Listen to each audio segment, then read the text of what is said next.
Welcome back, sister. So, this next portion, part 3, is really going to be about us discovering what is it like to embody sovereignty.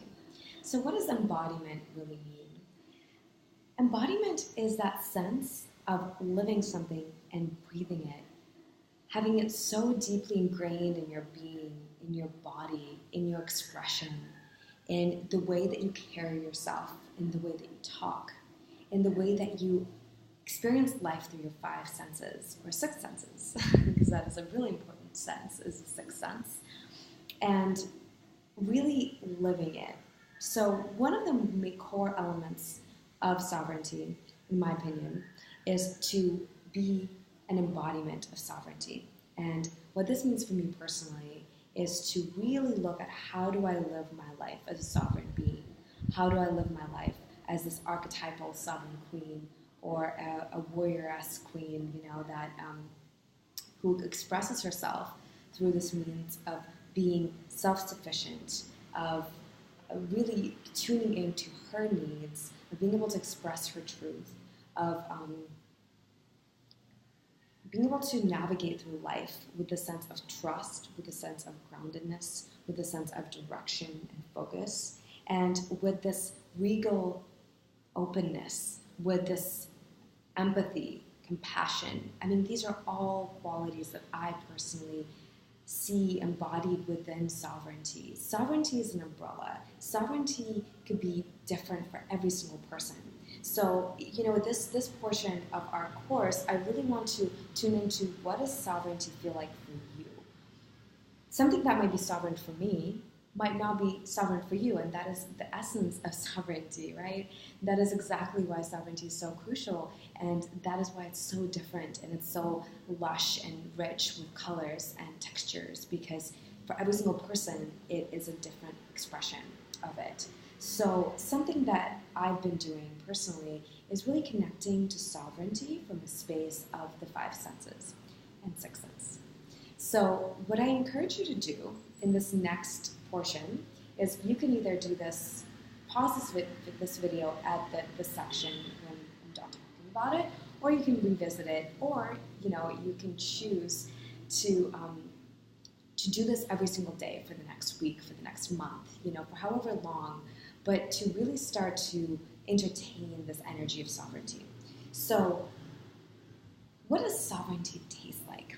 If you can, imagine any taste, and as you're eating, you can be like, okay, what would sovereignty taste like for me? So for example, for me, sovereignty, it actually tastes like a juicy mango. For some reason, that is coming through. That is a portion of sovereignty. It could, it smells like frankincense and sandalwood and rose, combination of sandalwood and rose, my favorite smell. And it has a certain scent to it. The texture, I would say, is like velvety smooth, but regal, the like gold accents. And what else? It sounds for me like a bell or a chime, like this tone that carries through and that fills the room up, but that is grounded. That is, it's not a high pitched tone. It's a balanced tone, but it kind of tunes everything to its essence. It looks like a beautiful tree, a beautiful lush tree that is giving off fruits and that is living off the land and that is, able to nourish and nurture itself and also to give fruits to others and receive from that place as well, that loves being watered and taken care of as much as it likes to give and take care of itself. So, there's basically what's coming through is how do you really connect to that feeling of sovereignty through your senses, and also how do you embody it then within your own being? For example, sovereignty is, for me, is sitting with my shoulders back, with my back straight, and with this sense of poise. That is sovereignty from myself. What is sovereignty like for you? How do you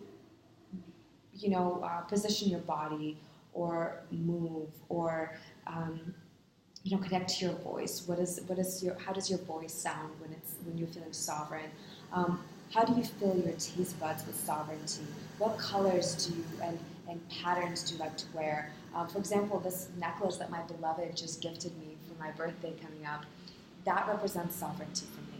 It's golden plated.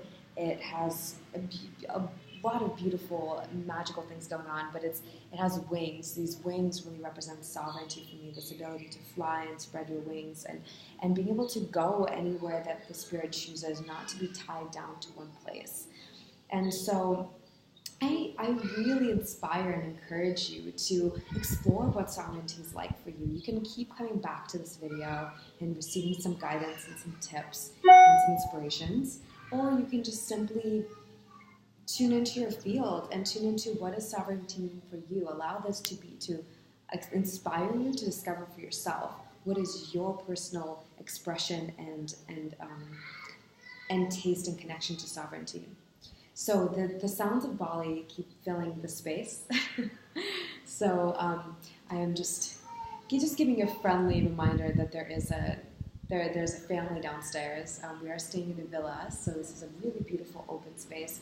But there's also a lot of sounds that are happening, like roosters and people and cars. So if you hear anything, just please know that this is there's a lot of aliveness happening around me, and I hope that it's not distracting.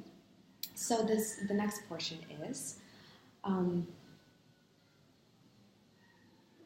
what element of your life needs an extra boost of sovereignty? Where do you feel you can really fill your life up with this feeling of sovereignty and embody it in that specific experience or process or interaction, whatever it may be? This is a challenge for you. So if you're feeling not empowered, challenged in some ways in your interactions, or in certain things where you're like, I want to have more sovereignty in this. Like, where is my sovereignty? Where's my power? Why isn't this coming through? This would be an excellent opportunity to learn through this experience by actually bringing the embodiment of sovereignty in that space. So, for example, if there's a certain person in your life that you don't feel very powerful around, and there's you want to express your truth, you want to get something across to them, but it's not being received, or you don't feel very empowered. What is something that you can, just wear, food you eat, smell that you put on, an embodiment exercise, stretch, like the Wonder Woman pose is an excellent pose to build your sovereignty, to build your power. You root it, you move your shoulders back, you put your hands on your waist, like knuckles on your waist, and just stand there for 2 minutes, at least 2 minutes, and then go approach whatever it is that you're going to approach in that space of sovereignty. So basically, how do you cultivate sovereignty within your being and then embody it and bring it into the space and see what happens? So use this as a social experiment. How does anything change? Does anything change? It's not about really changing the situation. It's about infusing your experience with energies that will empower you, that will enhance this sense of sovereignty and allow you to really play with it in new ways. There's so many different ways to play. Something that I love about sovereignty is that it can look different on different days. So certain days your sovereignty can be very external, putting yourself out there and connecting with people, being social, connecting with clients, being very, very expressive with your partner, whatever the case may be. It's a very social outward expression. Other times it can be more internal. You can feel more sovereign just reading a book and choosing to stay home and not go to an event. Or you can choose to be more sovereign by getting work done. Like right now my sovereignty means responsibility. My sovereignty means providing for myself, taking care of my needs, and then bringing that outward. So play around with this, allow it to be a fun experience, allow it to be an exploration. This is all about activating our curiosity. What feels the most resonant for you in terms of sovereignty? What speaks to you directly? There's going to be certain things that you're like, you're going to try it and you're like, I don't really feel anything. Or you're going to experience something, you're going to, wear a certain color, even like a royal purple, or a deep lush green. And you're like, I feel very empowered. I'm feeling regal. I'm feeling strong. Whatever sovereignty means to you, whatever enhances those feelings, that is a tool, that is a supportive function in your experience. And it's coming in for a reason. It's coming in to support you and to enhance your experience. So everything can be an experience enhancer, or it could be another drain, another power drain or energy drain. And I really encourage you to have a really honest look at what is empowering for me and what is draining for me, and what is something that I can use to enhance my sovereignty, and maybe what is something that is no longer serving me, that it's actually not contributing to my sovereignty, but the opposite, it feels draining and it feels like it's giving my power away. And for the last portion of this video, I really want to look at choice, the power of choice. This is extremely important because it all comes back to choice. We have so much more power than we realize that actually stems from our ability to make choices. So whatever happens in your external world, a lot of the times we have no power over it. We have no control over it. And sometimes when we try to have control over it, that is when that resistance comes in. That's when that frustration comes in. And just like, I want it to be different and I can't. And we feel powerless. So an aspect of sovereignty is being aware of what we have power over and what we don't. And being surrendered, being in allowance towards things that we don't have any power over, and the other things that we do have power over, such as our reactions, tending to those. So reaction and expression, and what the word keeps escaping me. I'm trying to remember. Responding. Reacting versus responding. And responding is stemming from expression. Responding is also responsibility, ability to respond. So our choice point is directly correlated with how we choose to respond to certain situations that happen in our lives. Of course, there are certain things that we have no control over, and they happen, and they might trigger us, they might activate us, they might, throw us into frenzy, or, really get us to shut down, and whatever the case may be, they evoke a certain response. Now, when we're reactive, that fuse goes off very quickly. We almost like we feel powerless. We just, that reaction, as you can hear in the sound in the background, that reaction is like explosive. It's crying, it's yelling, it's anger, it's this like unabridged reactionary state. That is when we limit our choice. That is when we expel our energy, and we don't feel grounded. We don't feel centered. And as I'm talking, there's a child that's crying here, and I don't know if you can hear him, but I'm just going to go through this and allow that energy to be the reflection of the polarity of sovereignty. And I think that what the opposite of sovereignty is being a victim and to our circumstance. And it could look in so many different ways, but it's really basically allowing our circumstance to take power over us, to give away our power due to something external. And so, how do we actually, instead of reacting, how do we respond? Respond from a space of stillness, respond from a space of choice, of knowing that we always have a choice in how we choose to respond to things. That is our responsibility. We have a responsibility as not just as a human, but as a leader, as a guide for ourselves, for others, as a sovereign being. And it all comes back to how we choose to move forward. So the choice point is extremely important. What are you choosing in any given moment? What are you choosing both in your life? What are you choosing in your internal process? What are you choosing to cultivate? Where is your energy going, and how do you expand your energy? So a lot of this has to do with boundaries. And boundaries is something that I'm going to be exploring in the following video and really going into depth with.